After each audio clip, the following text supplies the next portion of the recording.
Hello, I'm recording a video for the project coordinator role on EasyStep.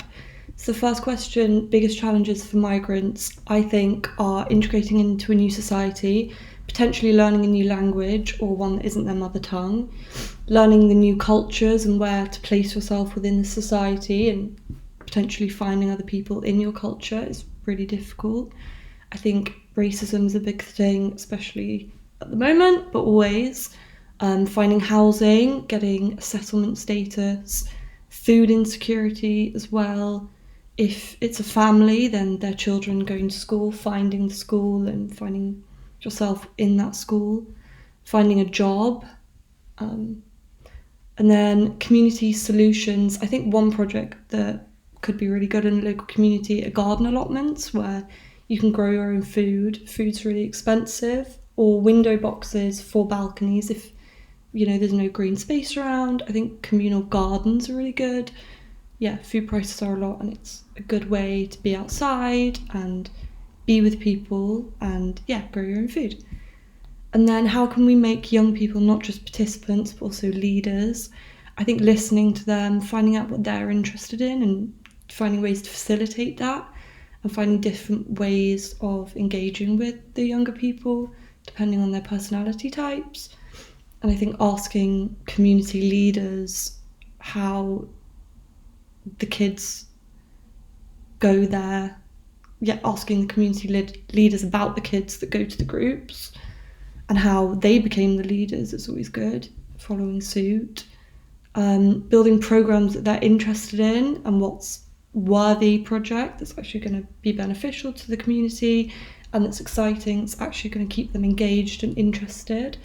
So my sisters are in Hackney, and one of them was talking about a Bangladeshi dance class, and the women needed a specific space without windows so they could take off their hijabs.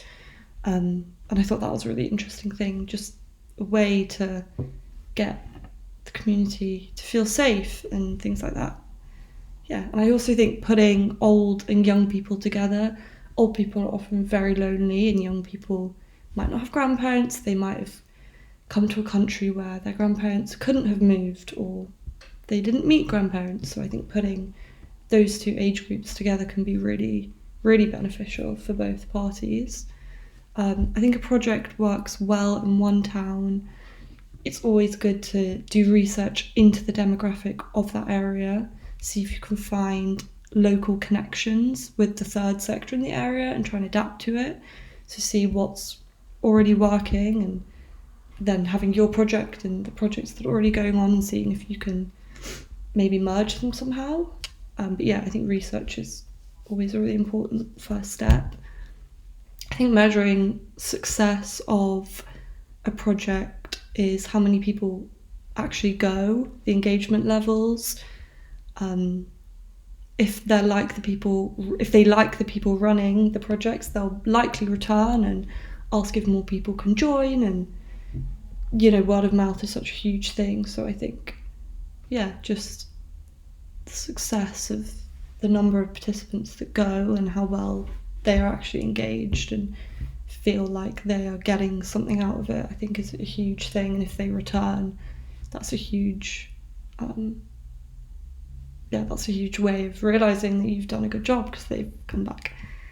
I think keeping motivation after it finishes, sending out newsletters, emails, as a form of a follow-up mechanism, planning, or if a lot of people don't have laptops and things, so maybe public libraries are a good way of keeping up to date and doing it in different languages, translating the newsletter in the language that's most spoken in that area, giving people physical copies, letting them know it might be a regular or cyclical thing, planning a series of events for people as part of a program, and finding ways to keep in touch with people if they don't have emails or phones to do so.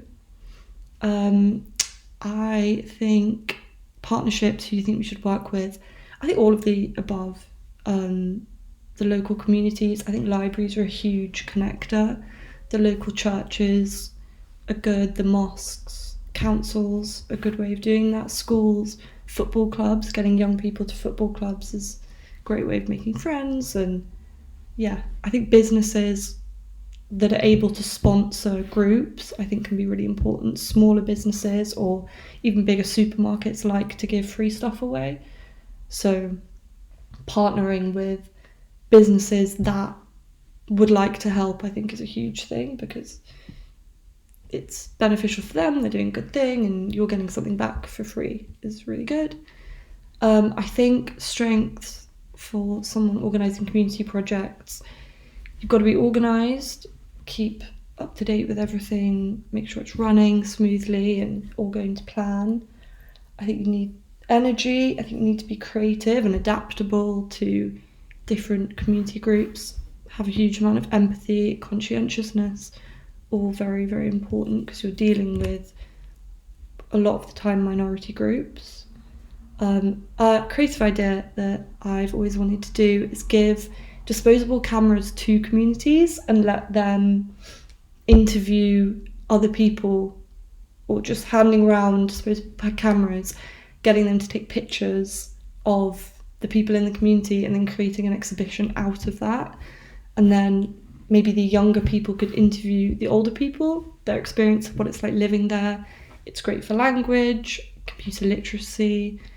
Yeah, I think it'd be really fun. Final thought, if you could change one thing to make it a better place for migrants and young people, I think trying to tackle reform, that's a huge one. Always trying to tackle reform and the people who vote reform, and educating those people from school upwards. I think it starts when you're young, it starts from children listening to their parents' political views. So changing the way the education system works for working class people a lot of the time. I think trying to integrate people better, finding ways to not just having them in the country, but also keep supporting them and guiding them and letting them speak to other people in safe environments, I think is really important. Yeah, thank you so much.